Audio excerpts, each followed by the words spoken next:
30th March 1976 is a historic day in Palestinian history. The Israeli government had announced a plan to expropriate thousands of dunams of Palestinian land for security and settlement purposes. The Arabs in Israel and Palestinians had organized a general strike and a march from Galilee to Negev in protest of the Israeli policy.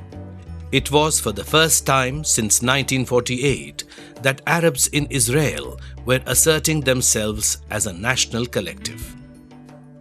The Israeli state responded with brutal army and police onslaught, and while defending themselves, 6 activists were killed, about 100 were wounded, and hundreds of activists were arrested.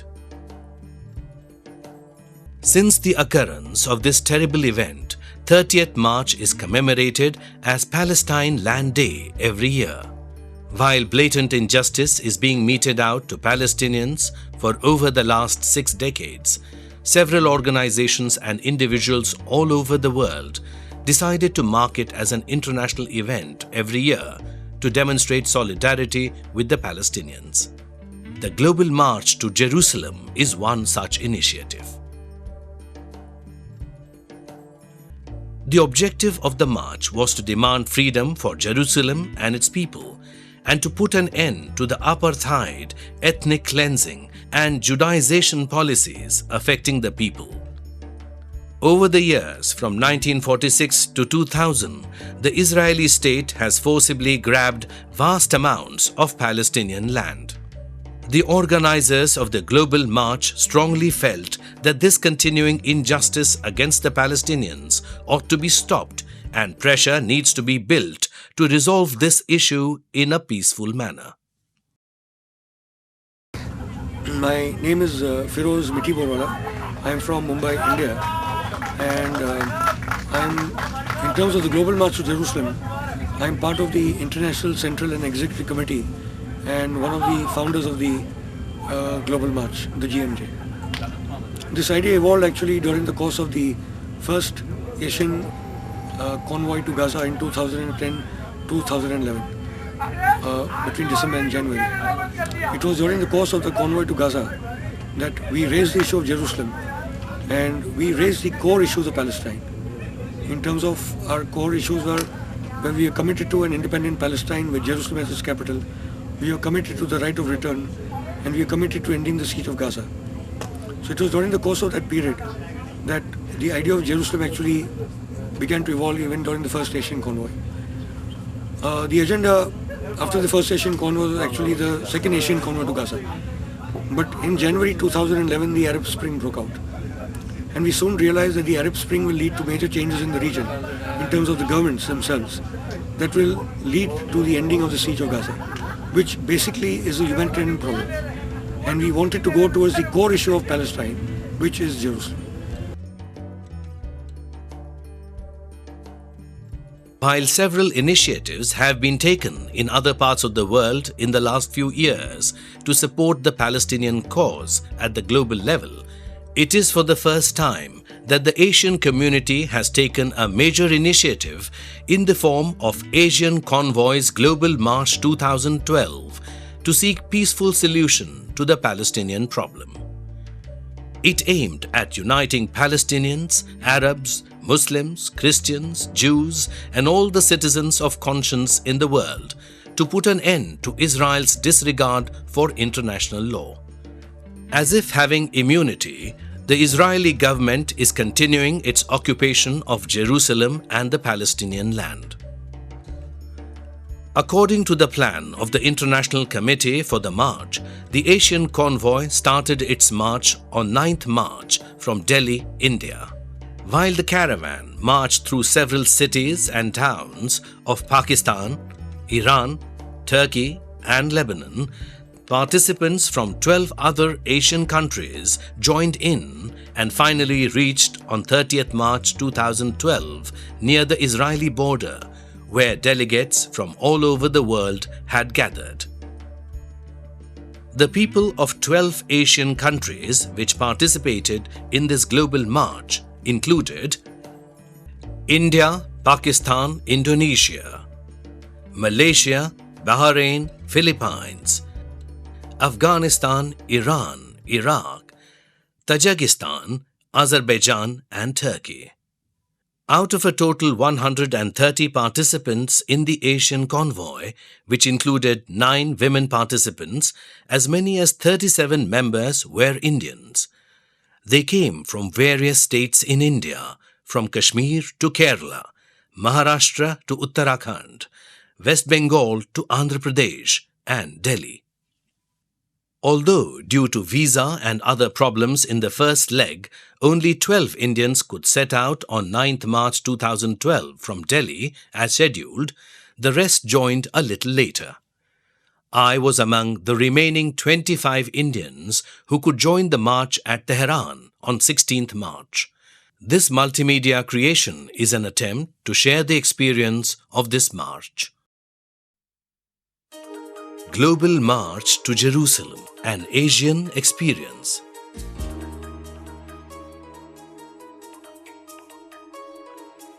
"9th March 2012. The Indian convoy set out for the Global March from Rajghat, the memorial of Mahatma Gandhi at Delhi. Zuhair Hamdallah, the second consul of the Palestine Embassy in India, and senior Indian MPs like Ram Vilas Paswan and Manishankar Iyer were present on the occasion. On 10th March 2012, the Indian convoy proceeded to Wagah border to enter Pakistan. The delegates from Pakistan, along with those of Indonesia, Malaysia and Philippines, joined the Indian convoy here. All these Asian participants were welcomed by the Palestinian ambassador to Pakistan, Hazem Abu Shanabat. Between March 10 and 14, the convoy met journalists, artists and civil society members at Lahore, Multan and Karachi. In one program, the Indian delegates presented Mahatma Gandhi's autobiography to the Palestinian ambassador, Hazem Abu Shanabat. On March 14, after the meetings and a visit to the mausoleum of Muhammad Ali Jinnah, the Asian convoy left for Qom in Iran, passing through Zahedan and Kerman. The Asian convoy staged demonstrations and had meetings with civil society members in Qom. The female members of the convoy engaged in positive interaction with the women here. On 16th March night, our team from Mumbai, among others, joined the convoy at Tehran, the capital city of Iran. Senior members of the International Union of the Unified Ummah at Tehran welcomed the convoy. With the addition of energetic Iranians and Palestinian youngsters, now the convoy had got new synergy, and it was evident on 17th March when the participants staged demonstrations at Azadi Square in Tehran.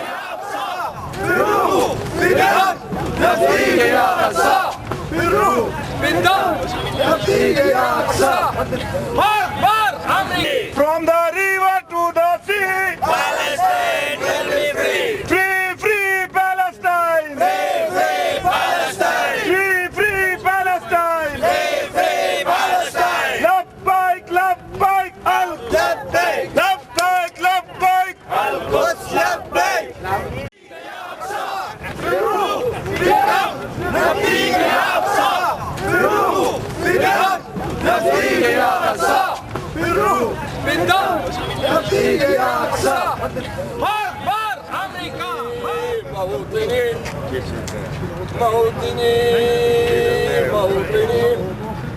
الجلال والجمال والهناء والثناء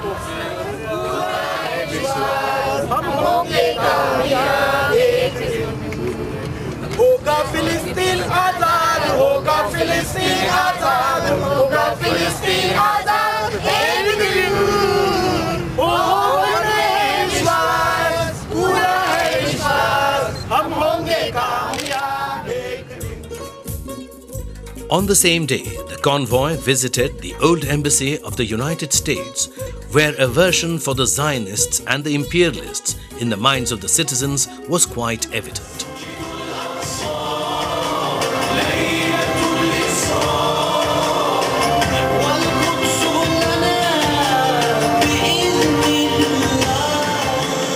After the inspiring songs and the address by Iranian Foreign Minister Ali Akbar Vilayati, the Asian participants got an opportunity to see some novel ways of cultural protest, particularly those displayed by the Iranian students. The activists, in a symbolic gesture, put all American soft drinks and other products in a dustbin to convey their protest.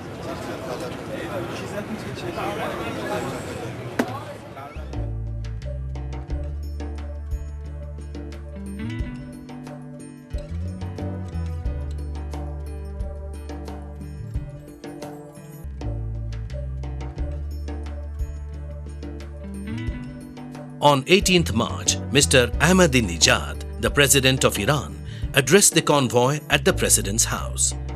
In his sober and well-articulated speech, he condemned the politics of domination by the Zionists and the US. He said that the issue of Palestine is not limited to a piece of land, but it is rather a conflict arising out of new ways of colonization. Calling the Global March a historic event, he asserted that the key for creating peaceful and an oppression-free world lies in Palestinian liberation. 19th March. It was a Navroz festival day and hence a national holiday. The Asian convoy had an opportunity to visit the aristocratic palace of former pro-American ruler Shah Reza Pahlavi, the late Shah of Iran. Later, the hosts showed the simple and modest residence of the late Ayatollah Khomeini, the architect of the Iranian Revolution in 1979, and drew attention of the participants towards the vast difference between the lifestyles of the two former leaders.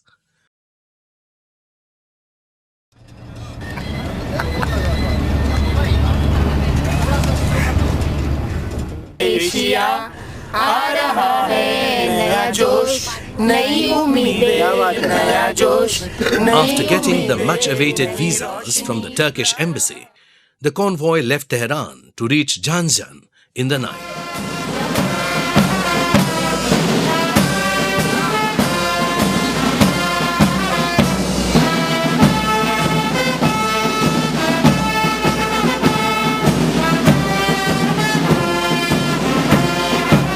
After a warm welcome from the local organizers and dinner, the convoy opted for a night journey to reach Tabriz to the north of Iran. Pressure us because of these support. امروز ما در سایه مجاهدت‌های جوانان غیور ما در سایه After a brief stay at Tabriz on 21st March morning, the caravan left for Bazargan near the Turkish border. With a little detour, the convoy had a real feel of snowy mountains in Iran at Gondwana caves, where the temperature was minus 15 degrees Celsius. After having a stay at Bazargan, the convoy proceeded on 22nd morning towards the now close-by Turkish border. Having positive cooperation from the state in Iran, the caravan never travelled without security pilot cars. However, the same was not the case in Turkey. Nonetheless, it was people-to-people contact which made this march possible.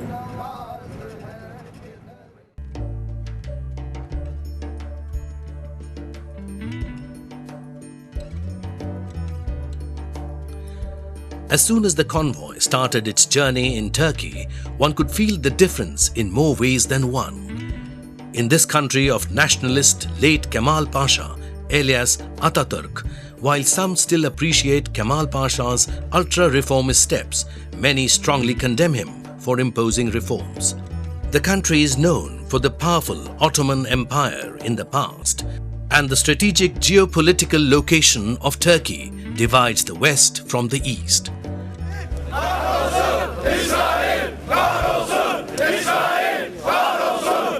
After leaving the border, the Turkish organizers welcomed the convoy at Armenian Square in Idgir, and there were enthusiastic demonstrations and a public meeting at the Tower of Swords.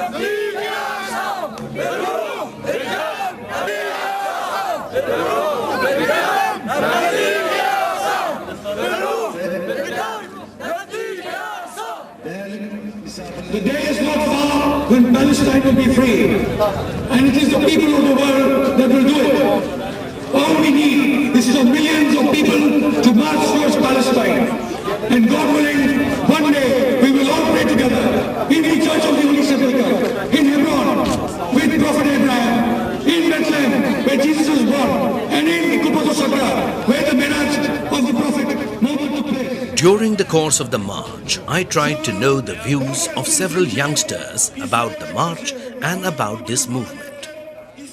Fadel Abbas, a youth belonging to an ousted Palestinian refugee family, throws light on several aspects.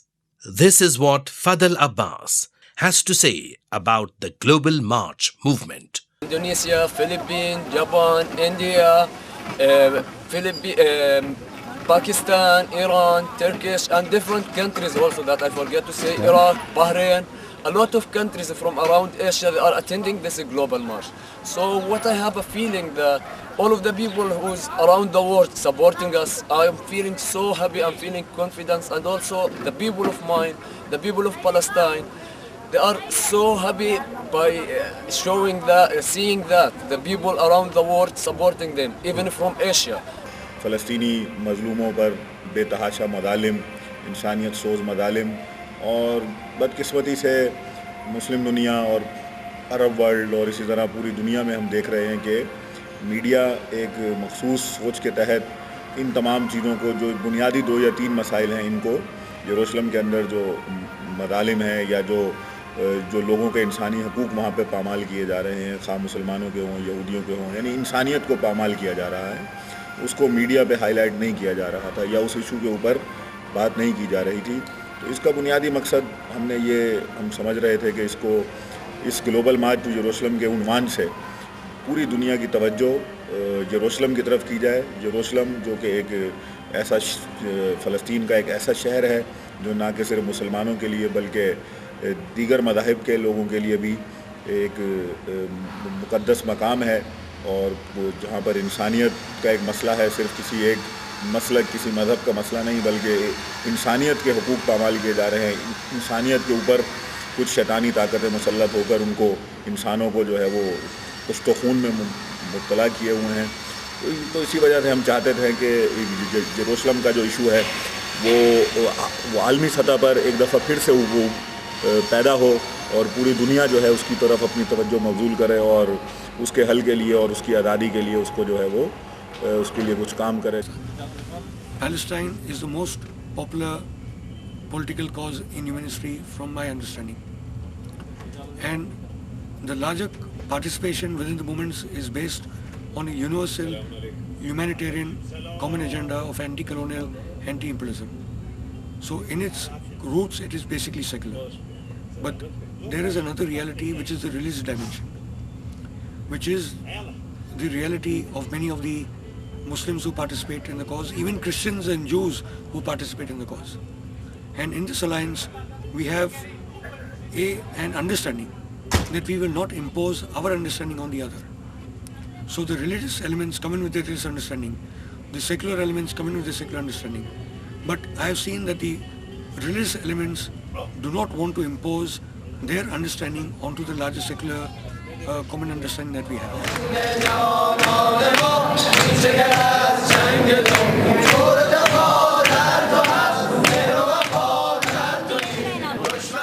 The convoy reached Ankara, the capital of Turkey, on 23rd March morning. After the addition of Turkey's Young Turks, obviously the convoy's voice was expected to reach its peak. And it really did, when the convoy staged demonstrations near the Israeli embassy in Ankara.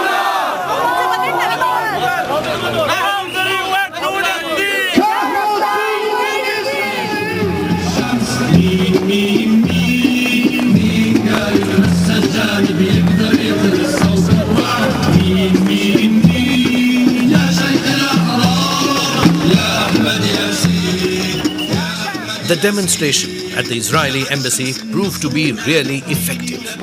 Within hours, it was learnt that the Israeli government had sent threatening letters to Lebanon and other governments, saying that the marchers would have to face bullets if they tried to cross the border as trespassers.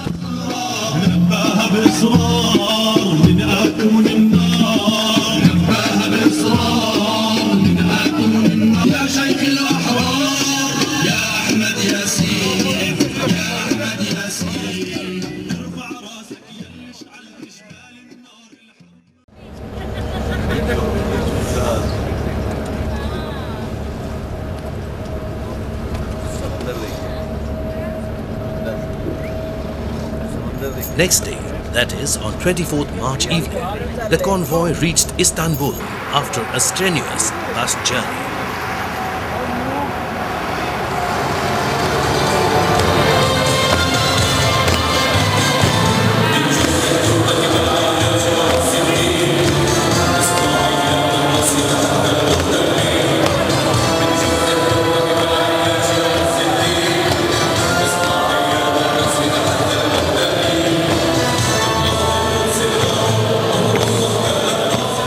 On 25th morning, there was a big gathering at the sports complex here. Another highlight of this program was that delegates of all 12 Asian countries shared the dais for the first time during the march.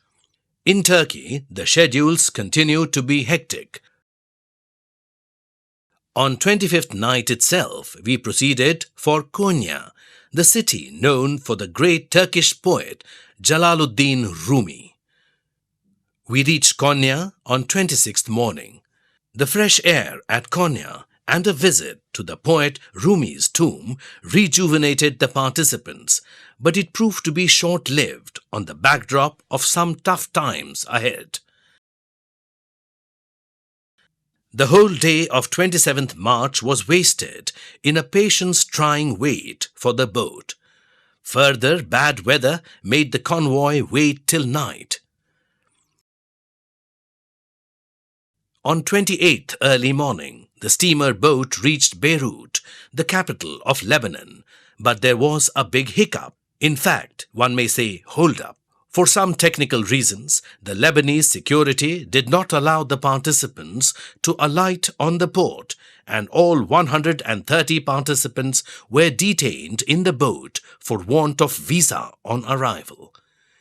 When this drama of detention went on for more than 24 hours without supply of water or food, the participants staged demonstrations on the deck. Later in the day, all others were released, but the detention of 37 Indians, 3 Filipinos and 1 Iraqi continued till night. Ultimately, after relentless efforts of the Indian embassy at Lebanon, finally the Indians and all the 4 others were released on 29th March night. 30th March 2012. This was, of course, the most awaited day for all the participants. We reached the Lebanon border area near Israel at about 10 a.m. This place was called Al-Shaqif Castle. Thousands of activists and supporters of Palestine from all over the world had gathered here to express solidarity and seek a peaceful solution. فإننا نتوجه إلى كل اليهود الأجانب المهاجرين إلى فلسطين نقول لهم عودوا إلى دياركم الأصلية، عودوا إلى أوروبا وآسيا وأفريقيا وأمريكا وأستراليا، عودوا فإن الحق لابد وأن ينتصر. At the global level, we have managed within the course of the year to create an international movement centered around the core issues of Jerusalem, as well as create a larger global unity stretching across all the continents. A new committee has emerged across the world which is united and is encompassing far more mainstream Palestine solidarity movements than ever before. The second strategic objective was to ensure that Jerusalem now became a topic of discussion and mass popular mobilization across the world. That too we have achieved beyond our best calculations. The third was to ensure that a stronger Asian movement emerged.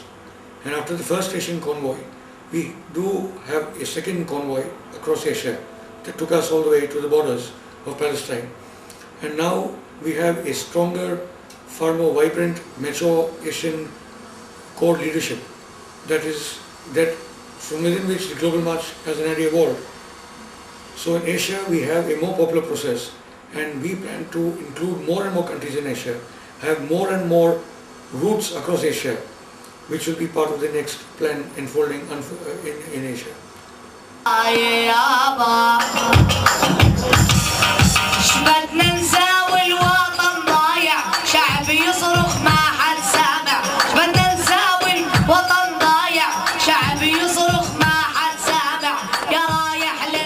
The unifying process was reflected in the ever-flowing warmth of the people from Iran, Turkey and Lebanon.